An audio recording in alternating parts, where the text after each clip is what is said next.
السلام علیکم ورحمۃ اللہ وبرکاتہ۔ پاکستان کے شہر جہلم سے وحید اعظم اتاری صاحب پوچھتے ہیں کہ کیا نیل پالش کے ساتھ وضو ہو جاتا ہے؟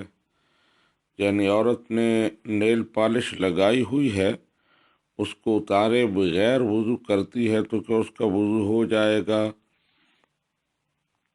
اور اس وضو کے ساتھ نماز جائز ہوگی؟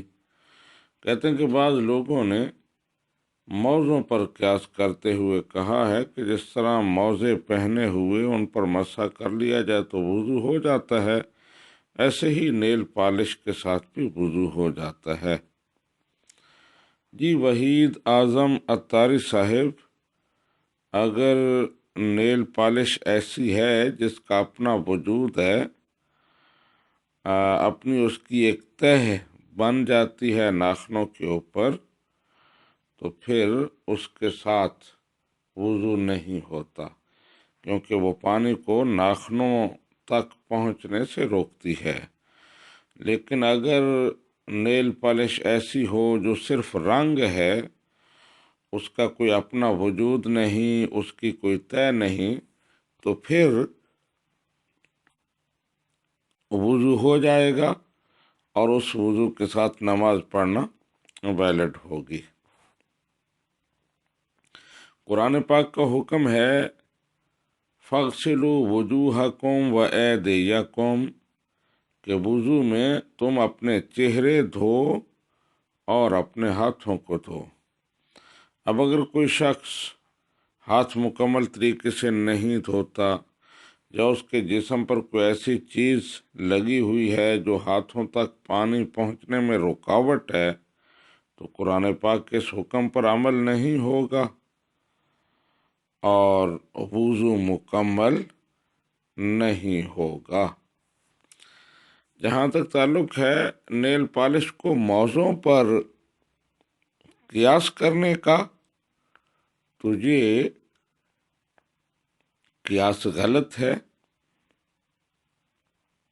موزوں پر مسح کرنے کی اجازت شارع نے دی ہے اور احادیث میں اس کے پورے احکام موجود ہیں، لیکن نیل پالش یا کسی اور چیز کے حوالے سے مثلا ہاتھوں پر دستانے پہنے ہوئے ہیں تو ان کے لیے بھی اجازت نہیں ہے کہ ان پر مسح کر لیا جائے، بلکہ انہیں اتار کر ہاتھوں کو دھونا ضروری ہے۔ تو اسی طرح نیل پالش یا کوئی اور چیز لگی ہوئی ہے جس سے پانی جلد تک نہیں پہنچتا، حتیٰ کہ موزوں پر تو اجازت ہے مسح کرنے کی، لیکن اگر پاؤں پر کوئی اور چیز لگی ہوئی ہو موزوں کے علاوہ تو اس کو اتارنا بھی ضروری ہے، اس کے ساتھ بھی وضو نہیں ہوگا، جبکہ وہ ایسی چیز ہے جو پانی کو جلد تک پہنچنے سے روکتی ہے۔ تو قرآن پاک کا بڑا واضح حکم ہے ہاتھوں کو دھونا، اور جب ہاتھوں کا ایک حصہ دھویا نہیں گیا تو یہ حکم پورا نہیں ہوا، اس لیے وضو صحیح نہیں ہے اور اس وضو کے ساتھ پڑھے جانے والی نماز بھی صحیح نہیں ہے۔ ھذا ما فہمت واللہ ورسولہ اعلم بالصواب۔